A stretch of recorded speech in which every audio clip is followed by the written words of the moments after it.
حديث ابن عباس رضي الله عنهما أن النبي صلى الله عليه وسلم لما بعث معاذا إلى اليمن، لما بعث معاذا إلى اليمن كان كما يقول أهل العلم في أول السنة العاشرة من الهجرة، في أول السنة العاشرة من الهجرة أرسل معاذا وأبا موسى وقال: يسرا ولا تعسرا وبشرا ولا تنفرا.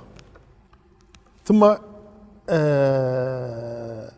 أرشد معاذا إلى أمور صلوات ربي وسلامه عليه، فقال له صلى الله عليه وسلم، كان هو القائد، قال له: فليكن أول ما إنك تأتي قوما من أهل الكتاب. هذا أول شيء، يعني انتبه، أنت لا تذهب إلى وثنيين، أن تذهب إلى قوم يعني أهل علم، لأن أهل الكتاب عندهم علم، عندهم التوراة، عندهم الإنجيل.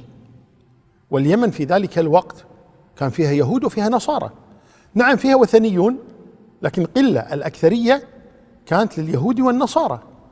فقال: إنك تقدم إلى قوم أو تأتي قوما من أهل الكتاب، يعني ناس عندهم علم، عندهم شبهات، عندهم موروث من التوراة، موروث من الإنجيل، فكن حذرا عندما تخاطبهم، عندما تسمع كلامهم، عندما تدعوهم إلى الله تبارك وتعالى.